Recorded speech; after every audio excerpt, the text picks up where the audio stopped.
পরিবর্তিত সমাজে সঙ্গতি বিধানের জন্য আমাদের সকলকে খাপ খাইয়ে চলতে হয়।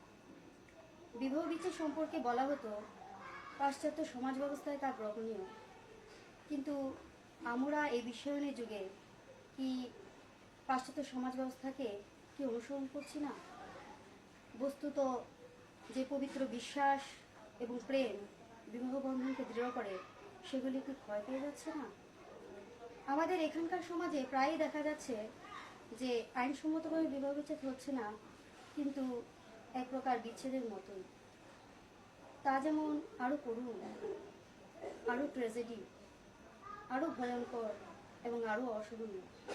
কিন্তু এতে না হচ্ছে সমাজের হিত, না হচ্ছে ব্যক্তি জীবনের মঙ্গল, না এপার না ওপার, না জীবন না মৃত্যু, বিদঘুটে জীবন।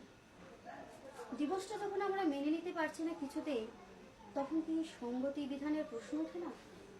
বা একান্তই যখন সঙ্গতি বিধান হচ্ছে না, তখন কি আমরা মনে করতে পারি না যে বিবাহ বিচ্ছেদ আমাদের অনেক দুর্ঘটনা থেকে রক্ষা করতে পারে? তবু মনে হয় বিবাহ বিচ্ছেদ কাম্য নয়।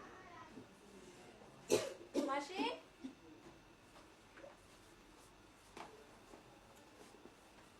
কে লিটু? হ্যাঁ আসার ওস কেমন আছিস মা? আমি ভালো। তোমার তো শরীর খারাপ, অথচ একটা খবরও দিতে পারলে না। কি করে খবরটা দেবো বল?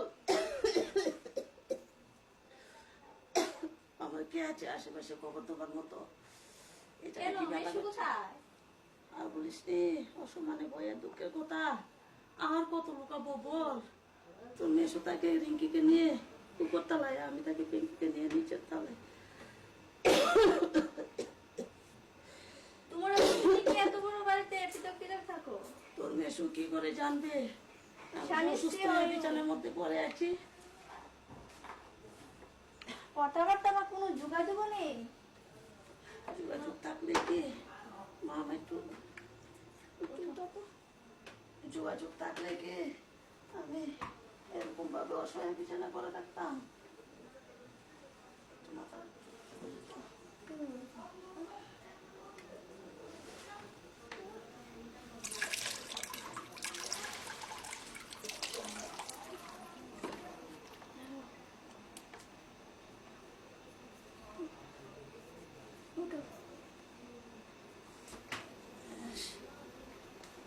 একটু ওষুধটা দে তো মা।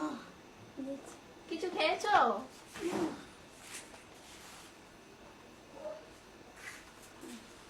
দাও।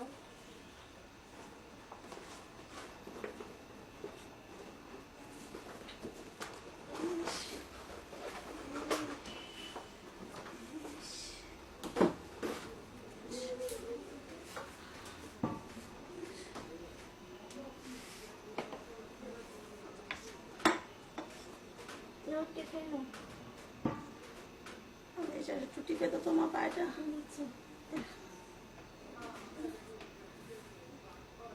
খাবো না, একটু ওষুধ দে। দিবস দিল না কেন?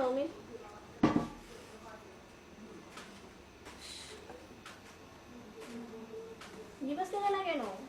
অসময়ের ভয়ে আর সমাজের লজ্জায়।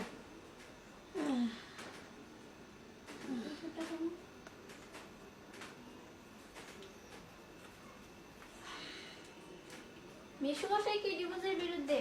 হ্যাঁ, এই কথা তো বলে আমাদের নাকি এভাবে সারাটা জীবন কাটাতে হবে। আবার এ কথাও বলে তোর মেশুর মধ্যে আমার যে কোনো সম্পর্ক নেই, কেউ যেন জানতে না পারে। এভাবে কি তোমরা দুজনেই শান্তি? এতে আমরা দুজনেই সাথে। এখানকার সমাজ ব্যবস্থা বুঝে এত পরিবর্তন, না হয় ডিভোর্স না হয় সংসার।